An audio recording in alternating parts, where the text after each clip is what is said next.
is going to miss us to the north for the most part. Still some action to the north of us in Texas.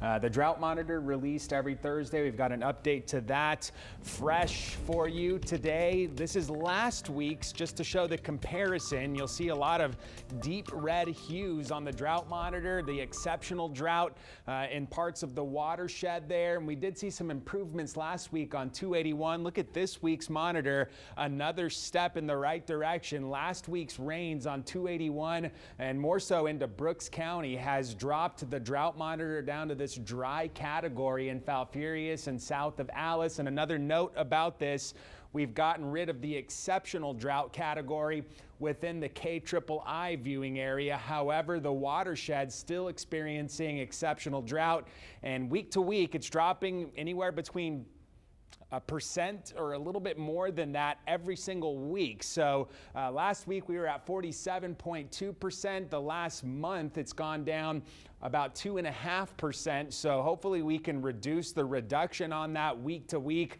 If not, this combined level could get down to around 40% in about a month or two, which would then start to bring in the stage 1 restrictions. So we need the rain out there. Hopefully we don't see that happen. We get some rain, but there isn't any over the next 7 days, really. It's 89 degrees right now after spending most of the day in the mid 80s. Some afternoon sun has brought us up to near 90 degrees. Southeast wind 26 miles per hour, and you can see how those clouds kind of part ways over us. There were a few sprinkles inland, but now mainly sunny for a lot of the coastal bend, and it's dry for the time being. This is where the weather is right now. We were mentioning the severe weather up to the north of us. Got some severe storms north of San Antonio, north of Houston.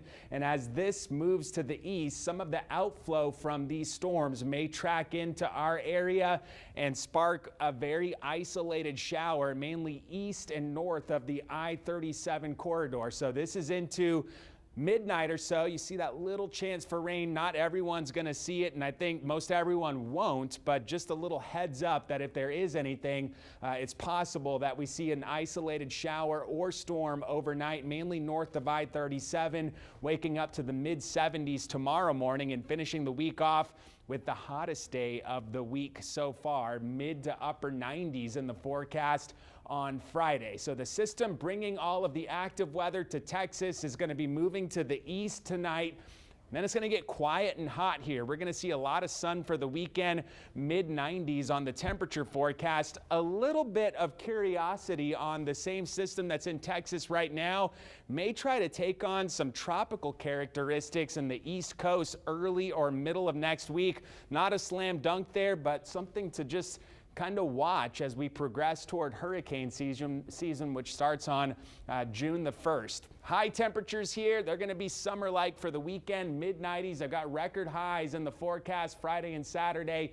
Heat index between 104 and 109 for the weekend. Certainly going to be hot.